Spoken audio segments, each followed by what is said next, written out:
Hey there, it's Neal DiPentino here with Business Breakthrough. So glad you can be with us. You know, increasing productivity of your employees sounds like a difficult task, and it could be for a lot of businesses.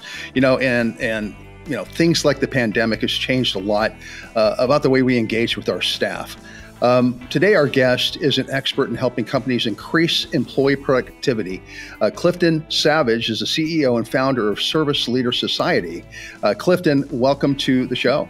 So glad to have you. Thank you, Neal. Appreciate it. Well, fantastic. So, we had a little chit chat before we got started here. You told me a little bit about you're over in Virginia, near the beach, near the ocean. I mean, that's got to be wonderful this time of year, eh? Yeah, it's getting a little chilly now. It's not like Florida, which is like sunny all year round, but sunny all year. Yeah, but you it's get not the north. No snow. You get yet. the colors though, right? You got like beautiful colors and change it into like all four seasons, that type of thing. It's happening right now, so this is the perfect time. A lot of people like to go up to Blue Line Drive, I think Skyline Drive, up in the Blue Ridge Mountains. Awesome, and that sounds the great. color changes, so it's pretty cool. Well, fantastic. We're down here in Tennessee. We're a little bit warmer than you guys, so our season, our fall season is coming to an end. We're starting to see the leaves fall onto the ground, and we're having to break out the rakes and all that kind of stuff. So it's fun for a while and it's beautiful and everything. But I've never been to Virginia in the fall. I would love to be able to do that. Sounds great. Yeah. Well, fantastic. Well, our show is not about geography, but but it's nice to talk a little bit about it. You are an expert in helping companies to get better productivity from their employees. Not only so that makes a better environment for employees, but also so that it helps to decrease cost of those employees and get more and actually make it more profitable for the business. Exactly. And I want to talk about that a little bit. But before I do that, though, I want to find out a little bit more about you. Can you tell our audience a little bit about yourself and your background, that type of thing? Yeah. Well, I've been in the industry since 2007.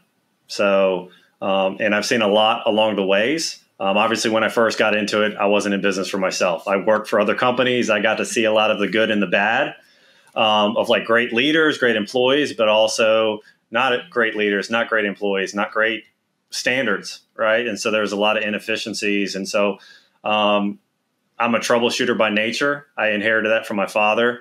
And so I thought I was going to go into business troubleshooting systems, but I found out it's actually more troubleshooting the people side of things. And that's the key element to productivity. And like you said, the sustainability side of things. So I've been in manufacturing, franchise companies with sales and fitness.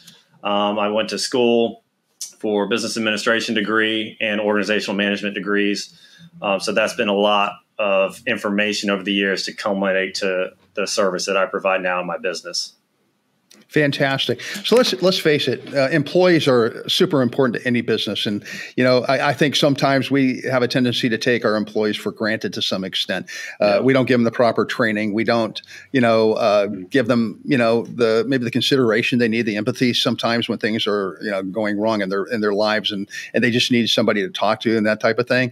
That's all part of it and everything, but really, something that is just, I hope I don't offend anybody by saying this, but my uncle used to train Labrador retrievers, and he always said this. He said, "You don't train the dog; you train the dog owner." Right? Yes. So in your job, you're training the leader to be a better leader, to give their employees to make them more productive. Is that correct?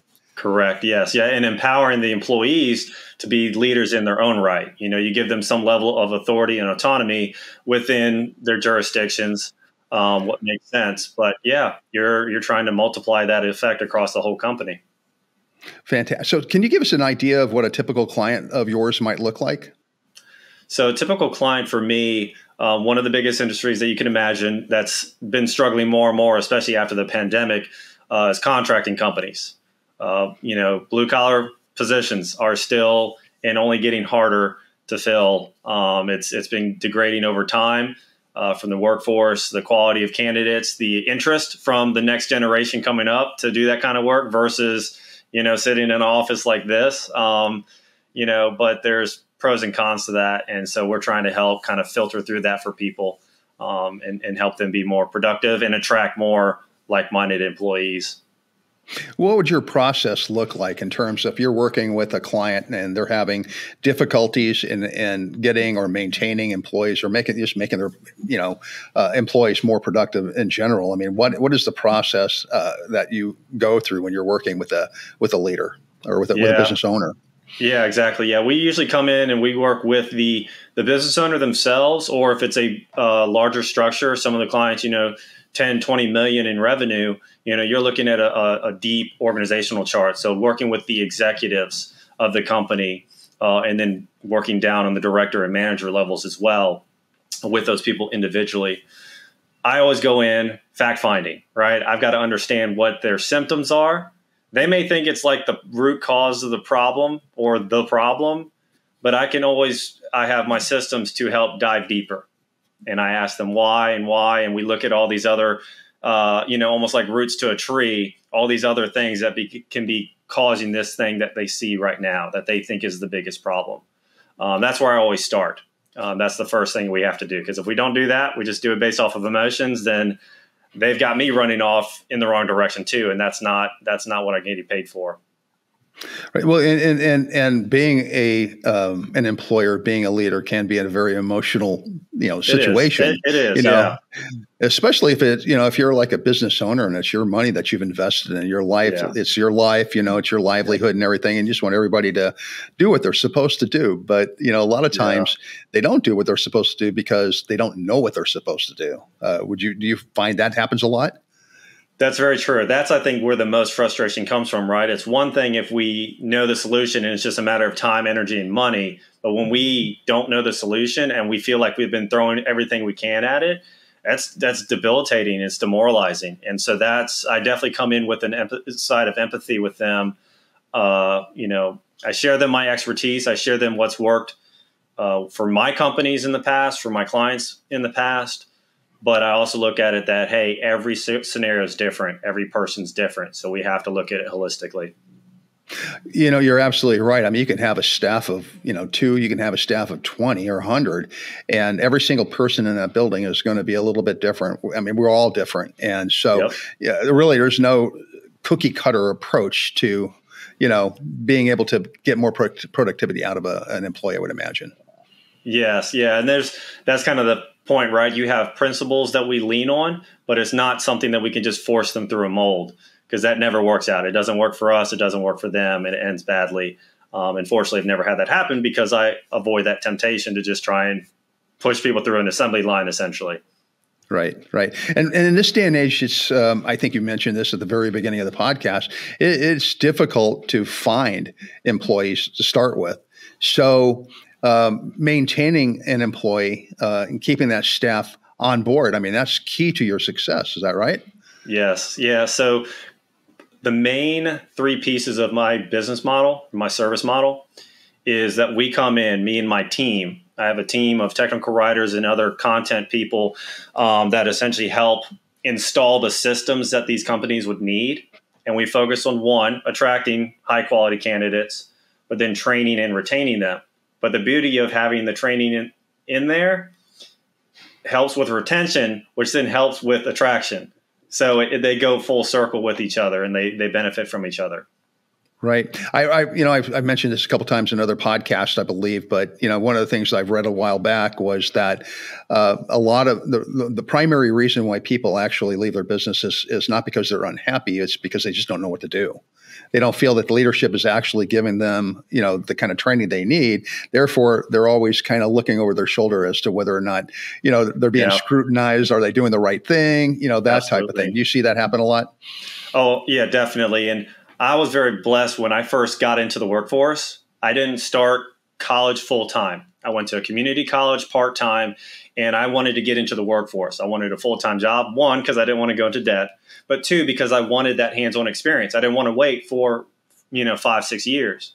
And so I was very fortunate to get into a company with Canon Virginia, which is an affiliate of Canon Japan. And their whole methodology is based on the Toyota production system and lean thinking. And so to your point, my biggest piece of that is their motto is Kaizen, which is continual improvement for the betterment of everybody. And so that's how we look at it. We look at, you have to train your people to improve them, to make them feel safe, to meet all their needs, right? Financial, security, fulfillment.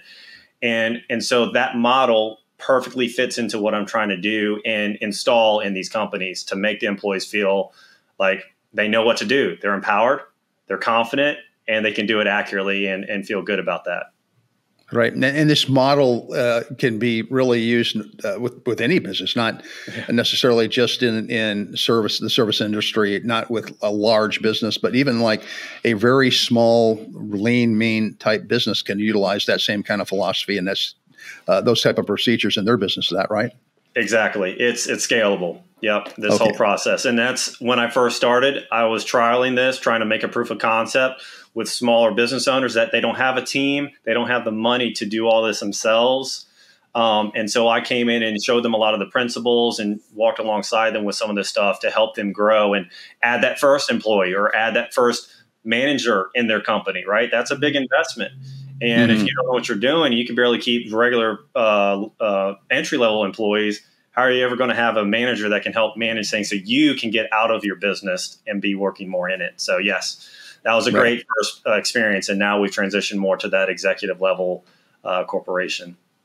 Right. And you mentioned at the beginning of our podcast about part of what your concept is or your practice is attracting the right employees, new employees. And if everything is running smoothly and the culture is right, you're going to attract much better employees and they're going to be happier. They're going to stay longer. They're going to be more loyal.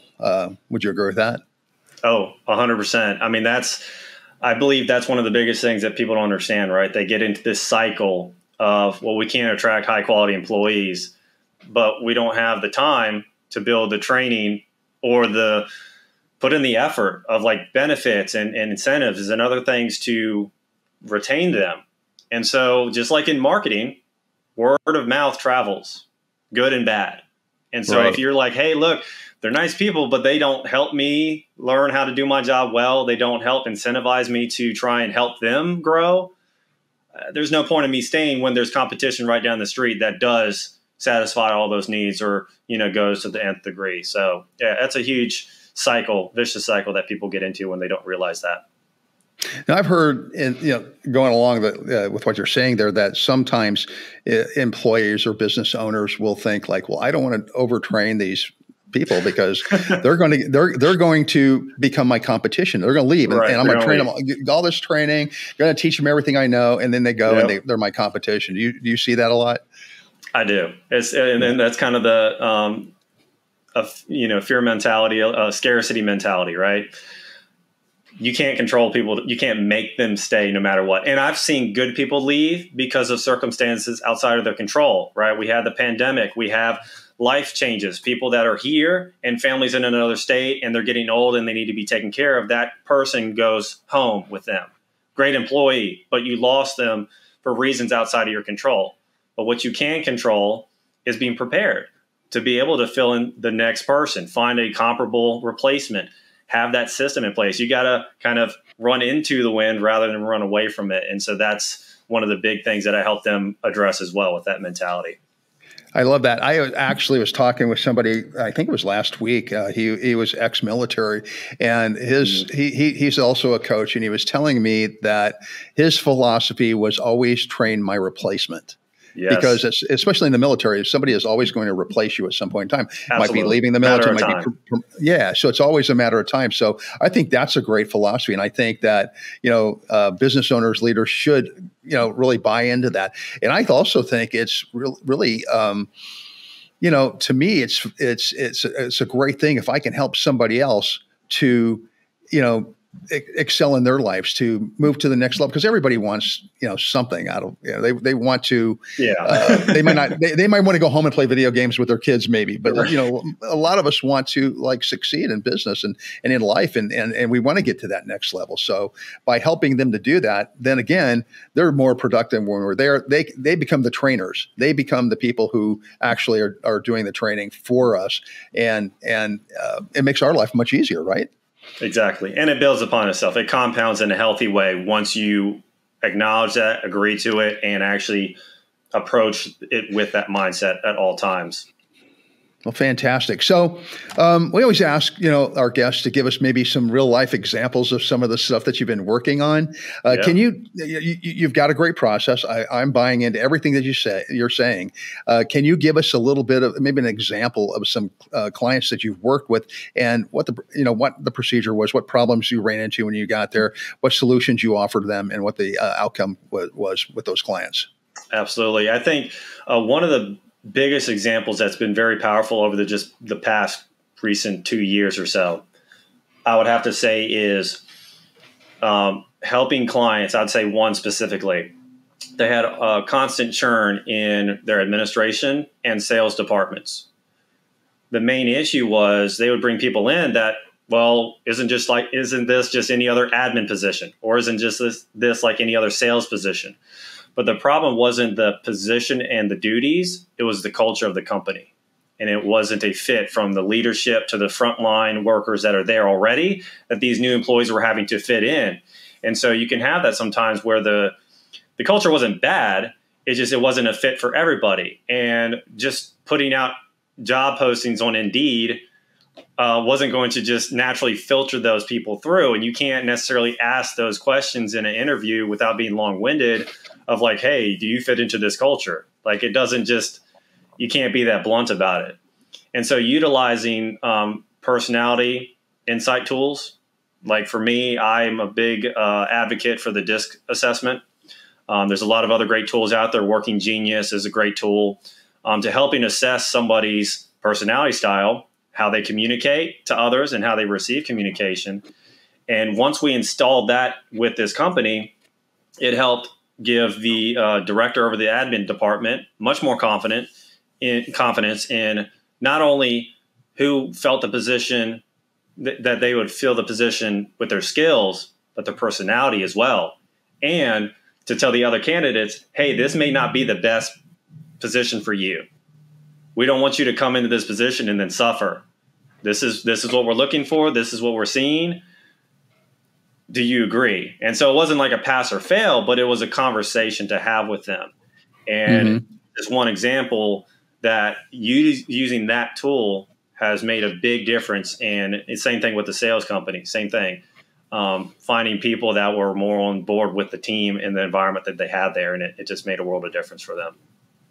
That's outstanding. So, I mean, obviously some of these tools are available to pretty much any business, but at the end of the day, tools like anything, you got to know how to use it, right? Exactly. So that's where you come in as a coach. That's where you can work with businesses to, it's like me. I have I think one of the best production guys on the planet, and when I have a conversation with him and I ask him, something, he goes into great detail because he knows it all. I mean, he can tell me everything I need to know, and then some.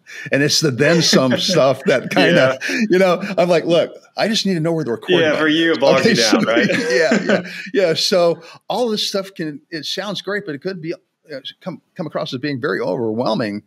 So that's where you come in, where you help coach people through that. Is that right? Yes. Yeah. And I'm actually a certified DISC profile analyst. So I went through a training program to get certified to not only interpret the profiles themselves, but use those strategies to, one, help with recruiting. But then, like you're saying, once they're in the company, that continual improvement of communication between each other, right? Our personality styles, where we're unique for a reason. We need to celebrate that, but we can't celebrate until we understand. And so that's where a lot of people fall short, is they don't understand. Why is this person going into so much detail? I just wanted a yes or no answer. That's just them. And that's not you, and that's okay. And to be able to reciprocate that understanding and that respect. Yes, that's awesome. That's a great answer. We were kind of joking around before we got on the podcast about the our online, the old days of online classes, and mine was a whole lot different than yours. Ours was on videotape and everything. You mentioned the Be Kind Rewind type thing and everything. Yes. But this kind of goes way back then. I can remember my neighbors. I sold home video, and they would come to my house and ask me to fix the clock on their VCR, and I'm like, look at mine, it's flashing too. I don't know how to do this stuff.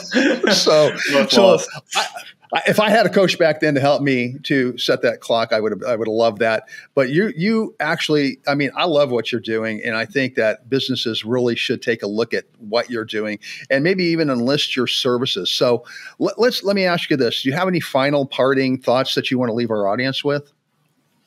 I'd say the biggest thing is when you think about just all the stuff I've said today, right? There's so many pieces to solve this puzzle. The number one thing is if you can go into it with the mindset of continuous improvement, then you're unstoppable. Because if you go with I want to improve myself, which means I want to seek more information, I want to seek more help from others, and then we as a collective continue that cycle, then it's only going to grow, and you're only going to find solutions and act on those solutions and make progress. I mean, that's the difference between people that just point fingers and blame because they don't think they should learn. They don't think they should grow. And so they stay stuck where they're at versus, no, I know I should always be learning. I know I can always improve. We can always improve. And so we're open to that, accepting that coming into our life's experiences with the people we talk to, the things we hear. It's just that's like the number one thing I think that would be, that's my secret weapon that I'll share with others. Outstanding. That's great advice. Clifton, if our audience wants to get in contact with you to, ask some questions, maybe enlist your services, how would they go about doing that? I mean, the best way I like to connect with people is on LinkedIn because they can see a lot of my content. They can see a lot of my thoughts on paper. And so if they want to find me on LinkedIn, it's just Clifton S, as in Scott, Savage. Clifton S. Savage. That's the number one way to find me. And then, of course, my website, which is serviceleadersociety.com, and they can contact me through there if they want. But I'm always up for a conversation via LinkedIn first if they feel more comfortable with that. Fantastic. Clifton, we really appreciate you being on the show today. And that is our show for today. So thrilled you all could be with us. Business Breakthroughs is sponsored by Titan Media Works. Check us out at titanmediaworks.com. That's Works, W-O-R-X. And also check out all our other great hosts on the Small Business Delivered Network at smallbusinessdelivered.com. Until next time, thank you for joining us. Goodbye.